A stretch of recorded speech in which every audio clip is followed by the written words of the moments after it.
Okay. Is he back on? Harry, there you are. Wow. Okay. I hope we get through this. Wow. That's what we experience. I'm telling you, my nerves go crazy every time I do these lives. So, Ro, okay, so what we're talking about is we connected through IG. Yep. I was on the original My Mom, Your Dad on HBO Max here in the United States. Hmm. And you are on the latest franchise, which is in Australia, the Australian Yeah. version. That's right. Yeah. That's right. Yes, and your guys' season was already shown, and you already finished the show completely. Yeah, we shot it in July, in the middle of our winter. Of your Up in winter. Yeah, up in Sydney. Okay. Went over a course of about 2.5 weeks. We shot. Hmm. So yeah, it was very very cold actually. Yes, Yeah, very I, cold. I can imagine. Yeah, ours was hot in the middle of the summer. So we connected through that. You guys, there's going to be many cities. The My Mom Your Dad franchise is going into many countries, many different cities. I was on the first. You were on the second. So before we get into the whole dating thing, I do want to get some background on you. What led you, or why do you think that your son decided you needed to be on My Mom, Your Dad and help you find a potential soulmate? Oh wow, that's a loaded Oh, question, but I'm gonna answer the best very way I loaded. can. Yeah, look, so I've been single for about a good 18, well, almost 2 years now, Okay. and before that, my son, he would ask me questions like, "Hey, Dad, what are you looking for a partner? You looking for a wife? What are you looking for?" He just, have random questions for me. Hmm. I'm like, I said, when I find it, I'll let you know. Yeah. So we've been talking like this for almost 3 years, like maybe 4 years. Hmm. Then I went back home to Tampa recently, came back over to Melbourne in June, and he asked me, "Hey, look, I got something for you, Hmm. but I need to talk to you about it one-on-one. Can we do a Okay. FaceTime?" So he FaceTimed me. He said, "Look, I need you to do this for me. Do me a Hmm. favor." He asked me to do him a favor. Okay. "I need you to get yourself in a place to find a potential mate." Okay. And I was like, "What is this?" He sent me a link of the show from the U.S. version. I looked it over. We debated almost like literally about 5 days. Like every day Hmm. we spoke for like maybe an hour on this one topic of me dating. And I said, "You know what? Fine, I'll do it." That's what ended up happening. So, Yes. but it was a good experience, though. That's for sure. I'm glad I did it. Hmm. That's basically, I think almost every parent on the show has been dragged on the My Mom Your Dad franchise through their child. Hmm. And it's always, can you do it for me? Yes, exactly. That's exactly like, do it for me. Do me a favor. I'm like, wow, okay. But we're set the ones on the fire. So you said you enjoyed the experience. Did you end up finding love? The experience was definitely um, changing for me because I'm a slow burner. Okay. I'm that guy who will meet you whether at an event or a 40th or 50th party, whatever it might be at, Hmm. and exchange details and text once a week or maybe a couple times in the first week, second week, set up something for a drink, something simple, a simple happy hour, and then the Hmm. third week and so forth. But being in this bubble, it was like we all know we're single, we all know we're looking, so now you have to really put yourself out there. Hmm. So that was a very big challenge for me Yeah. because it took me out of my normal Yeah. comfort zone. Did I Absolutely. find my person on the show? No, I did not. No, was anyone potentially a partner of mine I could see forming a connection with? There was a couple, but Hmm. because of the way the dynamics was, as you're aware of, Yeah. it's just that it wasn't the best time and place to step on toes, put it that way. Yeah. So yeah. Yeah. And it's hard. It's hard because even if you have a connection with the person, you have 10 cameras in your face. More than that, but he'd be nice. Yeah, 10 cameras or 12 cameras and what we call, we used to call them here the bees, which was all the That's right. producers and all everyone around you. And but it's a great concept. So I'm going to ask you another question. And guys, Uh-oh. listen, if you guys have any dating questions, we're about to get on to that. So definitely get ready to ask us questions, because we are all in this whole dating scene and, you know, Together. dating over 40. But Ro and I were kind of thrown in the fire in front of, you know, I was thrown in front of America. He was thrown in front of Australia. So we Oh kind yeah. of have a little, you know, where our kids thought that we needed to go and find love on a national level, which is crazy. It's called casting your net as far as you can, basically. Beyond going, I think, on an app locally. So for me, I was the only Hispanic. I was the only Latina in the whole cast. Oh, okay. And for you, you were a double whammy. You were the only American on the cast, and you were the only African American on the cast. How did you feel about that? And did you feel that gave you an advantage? Oh wow. Yeah. Look. What I can say is, from living in America, it's basically we all see each other. Black, white, Hispanic, doesn't matter. You know, we're all around. We see each other. Australia is pretty much more white Australia than anything else. Yeah. Then you have someone like myself, when you get small percent of Americans live here, then Black Americans. But because I'm an ex-basketball player, I've been around, and in terms of meeting people, been to different events. So being on the show, there's a lot of Australians who really never met an American, let alone a Black American, on the show. I was there first. So there was a lot of dynamics on that show that we all learned from each other. But for me, the biggest learning curve about it for me was their way of it's called banter or banter. Yeah, their banter is so different than mine. And you don't know how to take it. So you got to listen carefully before you react or say things out there, because again, it was very challenging for me the first 4 days being in the retreat. Definitely that. Absolutely. Yeah. And you kind of came in for what we didn't call them outsiders, you know, we just call them like secondary people coming in. But you guys on your show, you call them outsiders. So you weren't like the original lead that came in. You came as the first outsider in to kind of infiltrate and rattle everything up. How did you feel about that and shake it up? Someone says, "Oh, Ro, tease." I don't know if I'm saying the name right, but teasing. GT Alex is saying Ro is a sweetheart. I have spoken to Ro many times. He absolutely is. So let's get back to the question: is how did you feel about that? Like you were the only American, the only Black American walking, you're the only Black cast member, and you were the first one to come in and rattle up the whole dynamic. I know. Look, happening, you know, within that house.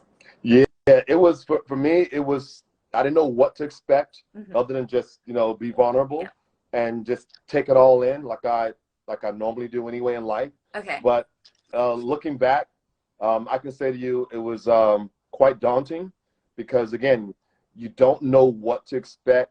And given that I'm seeing the women on one side of the room and the ladies on the men on the other side of the room, I'm saying to myself, why are the guys sitting over here and the women over there? They should be like interacting with each other, and it didn't happen. So when I came in, that's what I did. I thought, hey, Karen, hey, you might have a chat with you over here real quick. Yeah. So I started to make moves, and a lot of the guys wasn't sure how to take that, by the way, at all. Yes. At all. Yeah, I did see some clips. You walked in, the women were like, what? Ooh, you're kind of like, you know, like the sexy guy walking in, then you open your mouth and you have the American accent to them, you know? Yep. And then the guys were like, oh, wait, what's going on? They were feeling a little territorial at that point. So I felt that. I felt that from mostly from Darren. I felt that from Darren. You know, like, from Darren. He's a basketball player like I am, ex-basketball player. So we have a good camaraderie about being, how do you say it? You know, we in competition, but we want to have that boy connection as well, your men connection, I should say. Yes. So, but I still felt it from him. Like, I know you're here, but stay away. You know, Yes. I felt that. Trust me on that. Absolutely. Yeah, yeah, it is. It was very, I saw that. It was very hard. And you kind of came in as the one to rattle in, the sexy man that was walking in. He had the different accent. So I saw it all in the clips that I saw, and you handled it so beautifully, which was great. And you were very respectful, which was Thank you. nice. Yeah, you Thank you. were. Someone's asking me here, Team USB ball. Any plans of coming to Australia? I have been to Australia. I love Australia. It is an amazing country. I always say if there's any other country, if they told me I could not live in my country anymore in the United States, the only country that if you just take me and go boop and drop me, I could immediately live in Australia.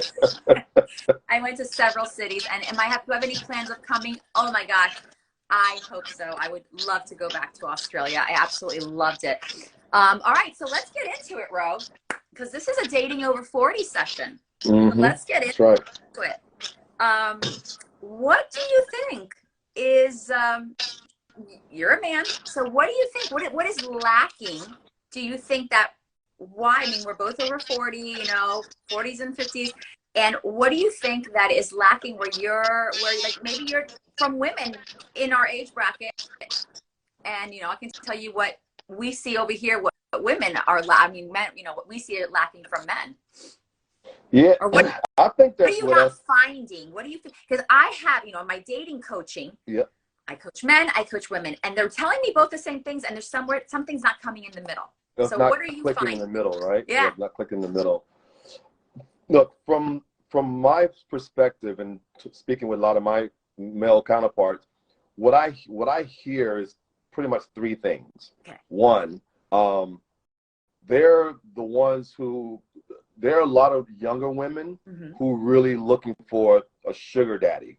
So we call them our Cindy Lauper honeys. Girls just want to have fun. Oh, so okay. They're the ones who come in and just rattle the cage and say, "I just want to have fun, have a nice dinner." Okay, great. That's the one group of women that we men see or find around us. Then the second one, the ones who are newly divorced, breakups, or have a child out of wedlock. Mm-hmm. And then there's the ones who are looking for something like that, like to have somebody, but not really interested in having an ongoing boyfriend. Okay. They want something more with intent. So we know that already. Mm-hmm. Then the third type that I know that we see is the ones who are straight off the bat, like, hey, you know, if we're gonna go out and date, and I don't want you to date nobody else, neither am I. Let's get into it. So we're kind of like in the place of, what do we do? Because we want a piece of everything, but how do we get what we want as men? So we almost kind of have to, the word I want to say is conform to what feels right. Okay. And the problem with that, us men, that mean we're not being definitive in our behavior, and our ways of intent of finding our person. We're not doing it with intent. And that's the kind of, so we're still kind of like being, I don't know, like being like college boys, I guess, sometimes. Mm-hmm. And we need to find that woman who can really show us that path. Like, you know, hey, look, I see what you're doing, but I got you. If you want to do this thing called life right, I got you. Yeah. And that's what I think most of us struggle with, knowing that somebody got us that same way. We struggle with that. Yeah. Do you think it is because men already at a certain age, like let's say past 40, you know, that's when most of us, men and women, we are now getting divorced, or we're coming out of long-term relationships and starting over. Do you think it's like all of a sudden that the men over 40, and I'm asking you because you're a male, like you have found yourself almost like in a candy store?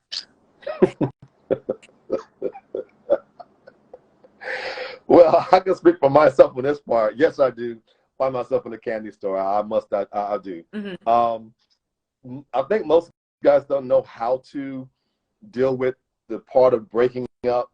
I can't speak for women, but us men, when there's breakups involved and children involved, we still struggle. Even if we leave ourselves for whatever reason, we still almost feel a level of, we still want our person from our children. We still want them, but we still want to go out and have fun. So we're still caught in that crossfire of having to know that we still love somebody, who we like to be with, but we want to still have fun. I want like the movie called, what's the movie called with the past? Something with the past. Hall pass. Some movies. Hall Pass. Hall That pass. is that Hall Pass is almost a carbon copy of where we struggle. Watch that movie over and over again. It's whoever wrote that movie, they did a great job in that movie. Yeah. Trust me, a great job. Oh yeah. Yeah. Oh yeah, without a doubt. And then, and any woman of a certain age, after within my range over 40, we're not going to allow that hall pass. Nope. And that's what I'm saying. That's where we find ourselves caught in a hard place, because we've done the hard. We feel like we've done the part of being the husband, being the partner, having a relationship, having children. Now we want something else, but we want, almost like for me especially, I want to be able to have somebody who can understand me and where I'm at in my life. Yeah. The number one thing for me is understanding. Not come and alter my life, not trying to change my life, but understand me and where I'm at in my life. Then we can figure out how we manage ourselves to somewhere in a bigger space, a place that we can connect in a bigger space of connection, spiritual, love, any of the five languages. But we got to find a place of, do you understand who I am and what I'm about? Absolutely. That's where it starts off with me. Yeah, and add to your life. And add, absolutely. Yeah, yep. Definitely. Carol, for example, on the show, just want to jump in about Carol. Absolutely. Like, Carol is pretty much a person, has everything. She owns a couple of businesses. She owns 3 houses from memory. She's well established, financially stable.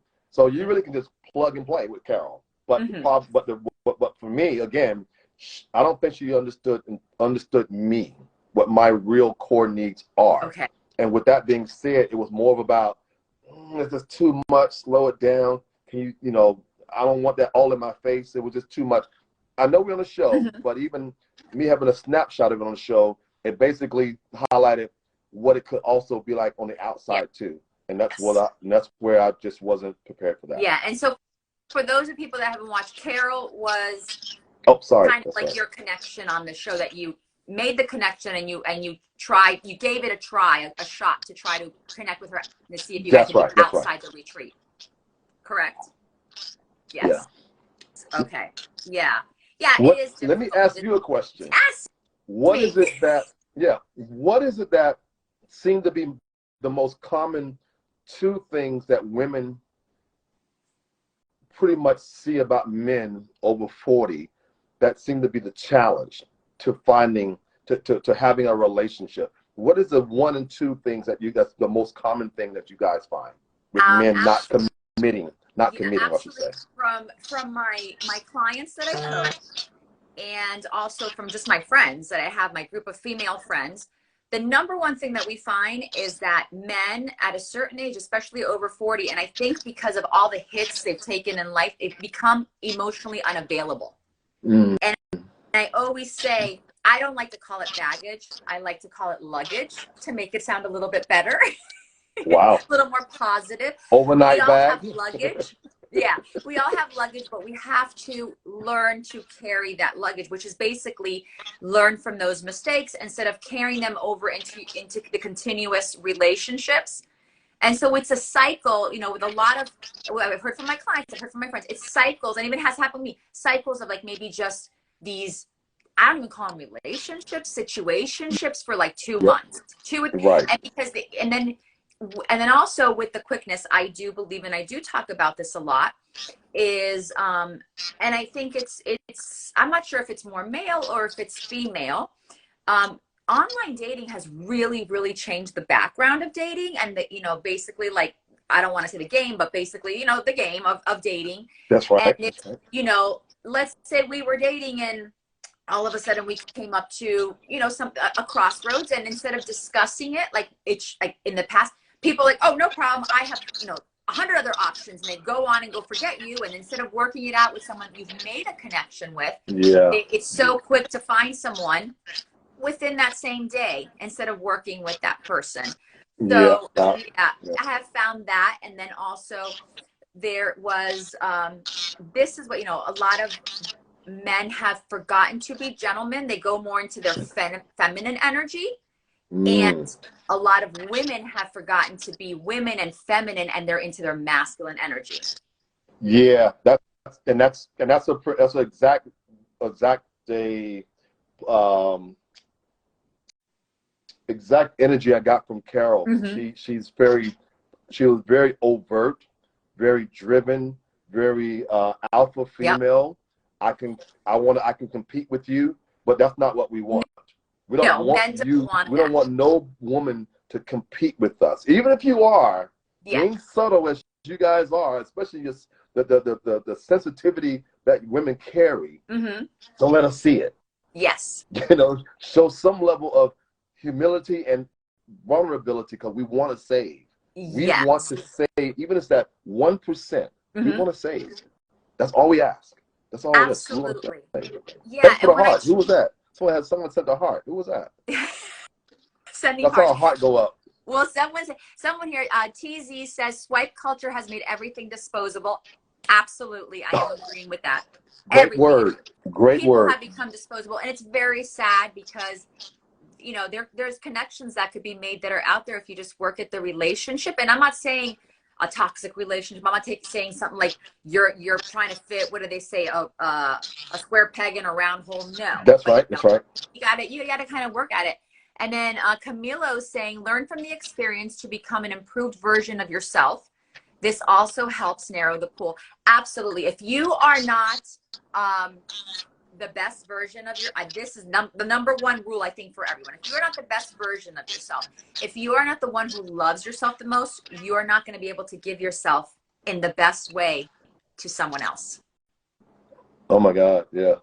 That's something that someone said similar to that. She said to me, she said, the person that needs to fulfill your life role is somebody who will allow you to be first. Yeah. Because by you being driven the way you are with your business, how you look after your son, the thing that's important to you, no different than me supporting her. Yes. It allows that space for us to connect somewhere that we now can work together. Because Yes. when I need to call and speak to that person, she knows what I'm going through. Yes. She can share her perspective of how to manage it or navigate it, and that to me, it holds the glue even close tighter to each other. That's how I feel about it. Like your So, support system. You want your oh my support God, system. You want someone to have your back, and I think that's what we all want, is someone to have our back at the end of the day. yeah, loyalty. Yeah. Absolutely. And that's what I try to, some people are like, oh, I don't believe in energies. No matter what, we all carry both masculine and feminine energy. It's just, which are we more driven in the core? I mean, I can tell you, I am a type A personality. I'm very driven, but in my relationships, I am not. I am very feminine. I am very in my core feminine. And there's a place for that, and there's a place and time for everything.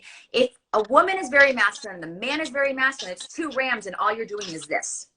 Oh. And polarity is going to bang against each other, and you can't go against polarity. Just like if a man is very in his feminine core and a woman is very feminine core, same thing. It's going to clash because neither one is going to be able to take the lead in the relationship.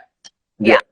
Yep. Exactly. So, it's also, I had someone come to me, and I actually said to him, I don't think I will be able, I kind of like dismissed him as a coaching for me to be a coach, because he said to me, I want you to coach me, because what he said to me, and I said to him, that's not the way that's not really not the way, you can't just have that mindset. He said, I don't want to pursue a woman. I don't want to have to do any work. I want her to pursue me. I want her to plan the dates. I want her to take complete charge. Wow. Okay. I mean, and I said to him, listen, we can kind of work on that. You got to kind of pursue women. And we kind of had a conversation about it. And he was adamantly, no, like he didn't even want to work on it. He's like, no.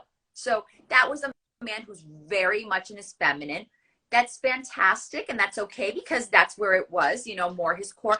But right. I'm going to tell you, 99 women are not going to want that. And that's why he keeps hitting, blocks and walls in his dating. But he's aware of it, though. Yeah. What you say, he's aware of it. He's aware of it. That's a good thing. But he doesn't want to change. He's like, nope, nope, nope. And I'm like, well, I don't have a wand that I can make these women do this for you. You have to pursue. He needs to hang out with me. Yeah, you have to pursue. And I always say, don't chase. So I Never. always say this to men, do not chase a woman. You pursue a woman and you will know if she is interested, and for you to continue pursuing her if she is reciprocating back. She's saying, yes, I want to go out on dates. She's showing you interest. You know, she's doing little things that show you that she is into you, and then she's reciprocating back to you. Yeah. Yeah. Yeah. And it's not changing. Yeah. So let me ask you, coming out of this whole experience with this show, do you think anything in your dating style and in the way that you're dating and the way that you're seeing relationships changed once you saw yourself on that television show and said, oh, wow, maybe I don't do this right, or maybe I need to change this? Is there something that might have clicked for you? Yeah. As a matter of fact, the one thing that, again, we all see ourselves the way we see ourselves versus how other people perceive who we are, especially them the ones who don't really know you.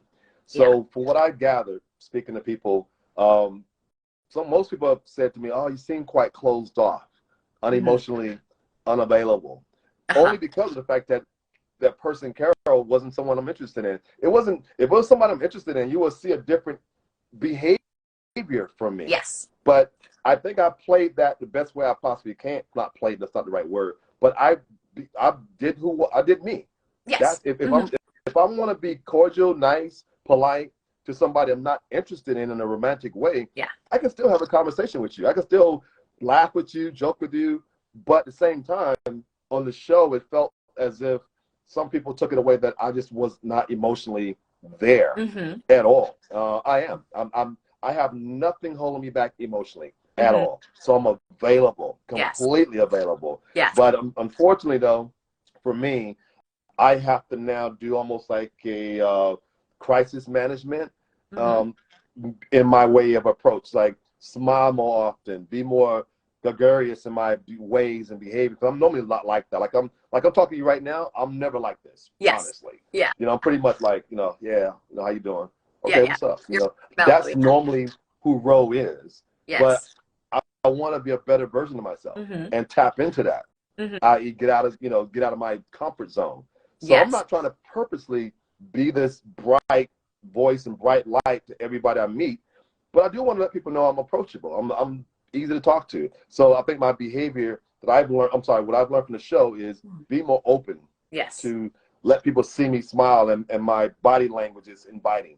That's what I've learned about this, Oh yeah, absolutely. Excellent. So it was something that you definitely you're going to say it was a success, and that you would in a heartbeat do it again. Oh, I would do it again for sure, with one condition. That I go on the show first, not as a intruder. Yes. Okay. So that way I can start with everybody to get the cream of the crop. You know what I mean? Like, okay, let me see here, because it's a little bit challenging when you're over 50 years old. You go on a retreat and you go on a dating show, and yet you see people already kind of coupled up. You kind of see what's going on, and it's but on the outside of the show, I know now if I see someone of interest, I can keep it to a place of introduction, who I am. I like to know you better. Are you open to catch up for a drink? And again, I want to make sure that you said that it's been reciprocated to me. I've always been that way anyway, but I think on the show that showed me that some of the guys who are suburbia Aussies, me coming from Tampa, Florida, from the hood area, by the way, who's now educated and lived overseas, there's a whole different world that I didn't see of them and them of me either. Absolutely. So it was very of a challenge place, but I learned a lot about me, though. Not about them, it's about me. I learned about me, though. Absolutely. That's wonderful. So Chantel is saying, great conversation. Thank you so much. Thank you. Absolutely. Chantel. So yeah, it definitely is an eye opener. I do have a question for you, and I know we're like going back and forth between the whole day. And guys, if you have questions regarding anything of dating or any comments, definitely ask us. We would love to answer. We have a few more minutes. Absolutely. So let me ask you, so a little bit behind the show scenes, just because I'm curious. What you were the first intruder coming in, and you said you would like to be on the, which I think we should rally for a My Mom Your Dad international version. with Oh all of yeah, us that'd be on great. it, Oh my God. Oh my with a God. few from each city, each country. I think it would be amazing. But let me ask you, how in a, behind the scenes, when you came in as the first intruder, how long had the lead cast been in there? They were there cause I had to go into COVID lockdown Mm-hmm. because we had to do all the COVID Yes. protocols first. Yes. So I was in the hotel for 6 days. So they were already in there. So basically almost 5 days. They were there 5 days before I got there. Yeah, 5 days. and then a lot of people don't understand, and this is, I think, more of the production side. People say, oh, 5 days is not a lot. But when you're 5 days, I think for us it was 6 days for the secondary cast to come in, is when you're in there for 5 days, in 5 days in the scheme of life and everyday life is not a lot. But when you're in there 5 days, 24 hours a day, you have no TV, you have no radio, you have no phone, you have no communication. I mean, bombs could be going off outside and you don't have any knowledge because everything is shut off from you. The That's whole right. world is shut off. The production side doesn't even really talk to you. Maybe just the producer who is in charge there, because what they want you is to, our cast, we called it almost like, oh my gosh, they trauma bonded us. So by the time that secondary cast comes in, or like what you guys called the intruders, I'm an intruder. yeah, Yep. the lead cast has already made that bond. Like you said, people have already paired off, people have been chosen, and that might work if the cast was in their 20s, where intruders can come in and shake it up. That's When right. you're dealing with people who are over 40, That's right. we've already been through life. We have respect. We don't want to step on toes. It's not going to be that rattling. We're going to be like, hey, she's beautiful. Hey, he's a good looking guy. But we're never going to cross that line because, like you said, you don't want to step on toes. You don't want to rattle it. Yep. I pulled Darren to the side. Mm-hmm. So Darren was one of the other cast members. He's the other basketball player. I pulled him to. Oh, sorry. He was in the hot tub, and I purposely went out there to have a chat with him. Yeah. And I wanted to speak to him about Petula. So I said to him, hey, where are you with Petula? Because I found that was somebody I wanted to get to know better. Yes. And he basically said to me, so, oh, she's a nice sort. That was his word. I needed more than that. Yeah. I want to hear you say, look, I'm feeling Petula. I want to get to know her better. I didn't get that vibe from him. Yeah. So I want to confront him about it and ask the direct question. I said to him, being respectful, like you said, as you get older, you learn to have level of respect. I said, look, I'm interested in speaking to Petula on a more of a romantic level. I said these words to him. I need to know, are you really looking to pursue her, or are you doing it for the show? I said it to him just like that. Yeah. He was dumbfounded because he didn't expect me to say it, obviously. Yes. But I had to confront him about it because I wanted to get to know Petula. But unfortunately, I didn't, because I saw that Darren had a little bit something for her, but he didn't want to be vulnerable to me saying it. But I felt it, so again, I let it go. Now, someone just asked a question before here. Did I connect with anyone on the show? Okay, that was from Team Ozball. Is that it? Yes, Team Ozball. Yep. So, in a romantic way, I have not connected with no one on the show. In terms of friendships, I am in constant contact with Michelle, the English woman, who's a flight attendant, and her daughter, Chloe, who's a fitness guru. I've connected with Shane, who paired up with Christy. Yes. And Shane's daughter, Kayla. Yes. And Neil. So those the main ones I've connected with off, since we've filmed and everything. So but the rest of them, everyone's lived. It's a big country. People don't realize how big Australia really is. No, I haven't really connected with nobody else on a personal level outside of the show. Am I dating? Yeah, I'm dating. Do I have someone in mind right now on an ongoing basis? No. I want to stay free in terms of emotionally free, because I don't want to get in a situationship, which could easily be done after, especially being on the show right now. Yes. People have seen me in the grocery store.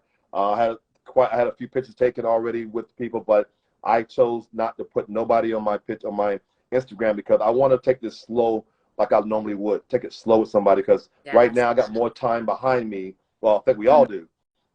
I got more time behind me than I do in front of me. Exactly. So meaning that my currency is my Yes. time. So I want to make sure whoever I give it to, that they respect that part. Goes back to what I said, understanding me. That's where I'm Yes. at Yeah. right now. Oh, It, absolutely. I'm with you. Trish just joined. She's one of our cast members. Hey, Trish, how are Oh, you? Trish. Oh, is she? Yeah, she just joined. What's up, Trish? Yeah. So yeah, it's I agree with you. It's yeah, you got to take it slow, and I'm glad that you got something from it. And yeah, I wouldn't put. I mean, I've always said no one's going on an Instagram until there's 2 rings on this finger. So At least you know where you at with it, though. yes. So definitely not. Live and learn that one. So that's not happening again, I always say. So yeah, so Rose, so tell me, what is, because we're gonna wrap this up, what's next for you? So where I'm at right now is I'm back into my focus of my business. I own a business called Draft City Ballers. Okay. I basically started this 3 years ago, Okay. before the global lockdown. What it is that I saw that with basketball, that shooting has become the weapon of choice. Yeah. In basketball, like you got to be a shooter, Mm-hmm. like Steph Curry, to shoot far from the basket to be able to play this game nowadays. Everyone's getting bigger. Yes. So I saw. Oh, and I also know with Title IX in the U.S. that there's a lot of issues because women not making the same kind of money men are. Mm-hmm. There's not a lot of budget marketing money going to promotion of the sports. Yes. No different in corporate. So, but with basketball, I did some research, me and my team, and we found that when it comes to basketball and shooting basketball to the hoop, men and women actually shoot the same percentage. Okay. So if you take away the slam dunk out of a men's game, which actually increases the percent of field goal percent, men and women shoot.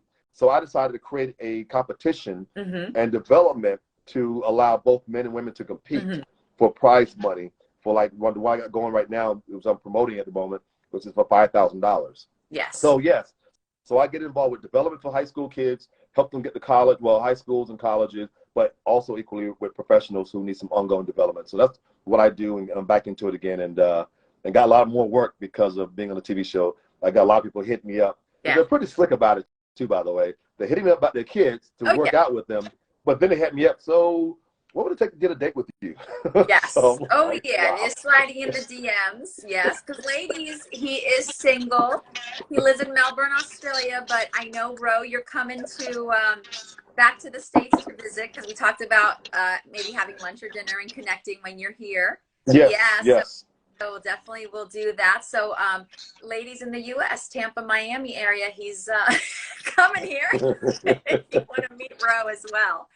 So definitely, yeah. So yeah, I'm so happy that we connected. I love because we've had conversations. Besides, this is not the first time that we've had a conversation. We've had conversations, that's right. some deep conversations, and I love that you support women, that you are behind them completely, with your whole basketball program and your whole, entrepreneur, and how you want to push and elevate women and be on the equal with men, and in your tournaments, and you feel that women can be right up there and they should be with the equal thing. So thank you for that. Thank you for supporting us. Yeah, definitely. All right, Rosa, tell us, where can everyone find you? Where can my followers find you? And you guys need to follow him because he really is inspirational. He really does some great things. Even though he's in Australia, you'll definitely get inspired by him. Ro, where can they find you on social media? Yeah. So 2 things. First of all, I will be living in the U.S. and Australia now. So what my plan is, it's already been in play. Okay. I'll be living in Los Angeles between between May and November every year. I'm sorry? The winter season in Australia, you smarty. Yeah, exactly. So I plan my life around never having any more winters at all. So I'll be in the U.S. from May until November, and then when it hits November in the U.S., I'll be coming back here to Australia. So so I'll be working both sides of the pond, so to speak. So my business is allowing me to have the freedom to do that, and my business is called Draft City Ballers. You can look it up on Google, but in terms of my personal Instagram is Ro_Owens. You can reach out to me, follow me. You got any questions about basketball? Please ask. if it's about dating, that's cool. Ask that part too. But I don't know how we're gonna do it if I live over here and live over there. So it's another story. Yeah, yeah. Well, you heard, listen, LA ladies, now you heard it now, not only the East Coast, but the West Coast as well. Rose all over the place. Rose, thank you so much. This has been such a pleasure. I absolutely loved having you on, and definitely we'll have to do this again. I look forward to meeting in person when you come visit family. Absolutely. And you definitely have become a wonderful friend. And Thank you. I love that though we were on two different countries and But two different shows. By the show. Yeah, we were connected by the show, by the experience. So thank you so much, Absolutely. Ro, for joining me. And happy holidays, everyone. I am going to take next week off and maybe the following one, we'll see. But definitely stay tuned because we will continue to be doing this Dating Over 40 series. And thank you, Ro, again. Thank Follow you. him, guys. Thank you. Enjoy your night. Thank you. You too. Bye-bye.